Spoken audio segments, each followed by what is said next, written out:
All right, so I want to get into some of the other topics we have here on the show today.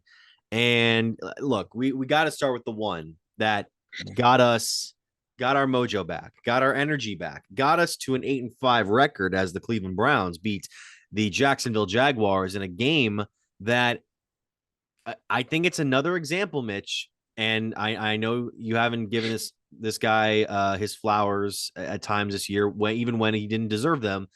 This is another example in the Kevin Stefanski era where the Browns are closing out games that they wouldn't have done probably in even 4, 5, 6 years ago.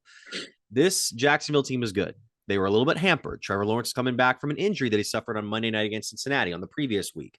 This Jaguars team had a couple of missing spots in the defense. Therefore, the passing game, I'm going to say it, has looked as good on Sunday as it had in any game this year and maybe within the last 3 to 4 years. Say what you want about Joe Flacco being old. Say what you want about him not maybe having the game that he once did. The guy can still launch it downfield. The guy can still handle himself in the pocket and in pressure. And it's gonna like I'm gonna throw something out there. If he was say 5, 6 years younger, and we didn't have 200 some $1 million left to give Deshaun Watson, there would be a serious conversation of if the Browns should, pull the trigger on something like this. But obviously, this is going to be kind of a rental situation. We picked him up 2 weeks ago. When you're the fourth quarterback essentially to win a game for us this year, which is unbelievable. The fact that we keep winning games with this situation. But yeah, I'm so fascinated by this. And the defense and the secondaries was finally able to take the ball away from a team. We've been struggling with that all season. 3 interceptions, two of them from MJ Emerson, who's been so under the radar for the Browns the last year and a half. He's starting to pick up some steam now. To your first point, Kevin Stefanski has done a phenomenal job this year as the head coach of the Cleveland Browns. My issues come as the offensive play caller. We won't go into that today. Okay. I'll give him his flowers as the head coach because you're right. This team has found a way to finish off football games and continue to put pressure on other teams to make other plays matter, not take their foot off the gas, and us having to hold our breath. Although I will admit I was a little bit scared when Jacksonville scored and had the onside kick coming. Just PTSD from week 2 last year. Still okay. Yeah, would start So Flacco. You're not gonna get all the bad Browns memories out of me. Okay, no. People, you still have PTSD, but Joe Flacco. That was one of the best games a Cleveland Browns quarterback has played. And even the interception he threw wasn't, yes, it's his fault. That was fault, miscommunication. 100%. Well, but the defender ran into our guy. Mm-hmm. Joe Flacco's timing and anticipation of where guys are going to be right now, Mitch, it looks like he's in his prime. Mm-hmm. And that was an anticipation play. The guy was supposed to be there if he doesn't get knocked off the route. So, yes, it goes as an interception, but I'm not going to hold too much against Joe Flacco for that one. What is it with this team? Playing at home is one thing. This team is unreal at home. And the only game they've lost, we know, was the Baltimore game, which, call it for what it is. We were putting the defense in horrendous spots because we had to change quarterbacks an hour before kickoff. DTR obviously wasn't ready. This team has won all their games this year during 1 o'clock kickoffs. I don't know if you know that. They're 8-1 during 1 p.m. kickoffs. The Browns have at least 2 more 1 o'clock kickoffs, a night game on Thursday night, and the final game of the regular season at Cincinnati still to be determined. So you look at this now at 8-5. The Browns also got a lot of help in the AFC this week. The one that didn't go our way that we really would like to have seen was the Rams beating Baltimore because it would put you 1 game back of the Ravens with 4 to play. Because, Mitch, what I would do for a home playoff game in Cleveland, what anybody that's a Browns fan would do for a home playoff game in Cleveland, I would drop anything. I would drop an obscene amount of money to attend that game because we haven't seen it. We have to get there first. I do feel confident with where we're at. At the same time, and I've said this before about championship teams, you have to have a break of luck go your way, okay? Not often does the best team always win it just because they're always the best team. Usually a ball bounces their way. Usually a fluke mistake happens by another team, whether it's baseball, basketball, hockey, soccer, you name it.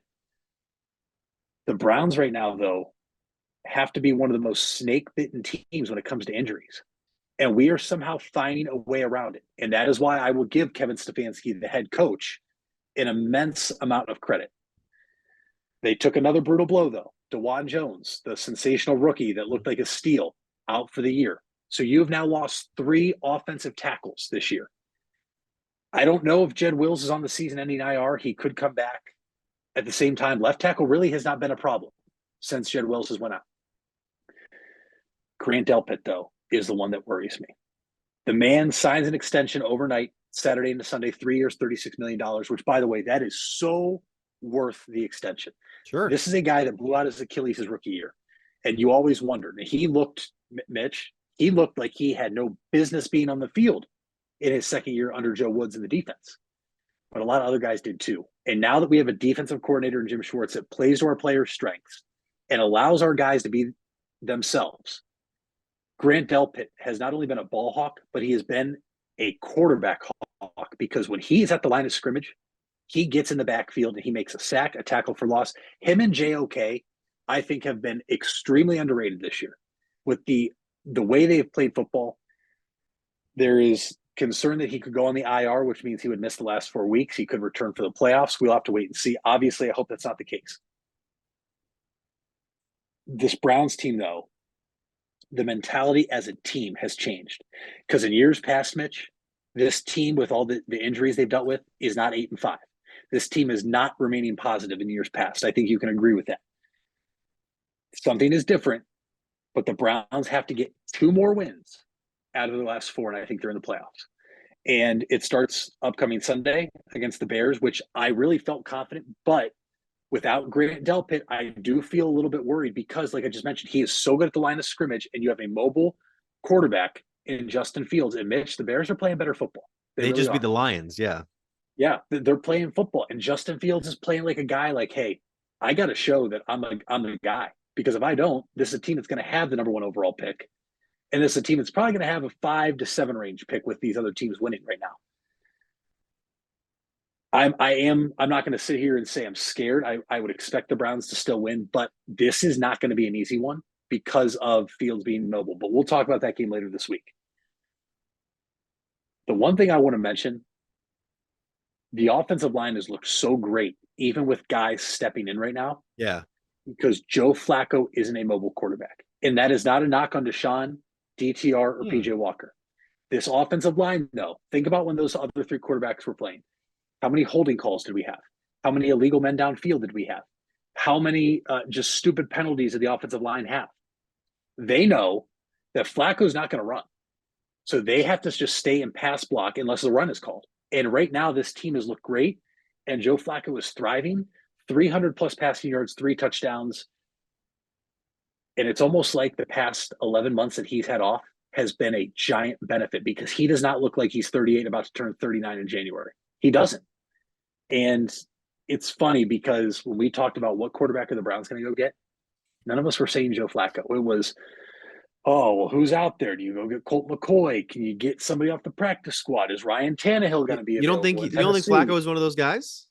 Not at first Okay. conversation. I really thought the Jets would go back and get him when they had their quarterback situation. And the fact that we were able to go sweep in and pick him up, I was like, I can't believe we were able to get that.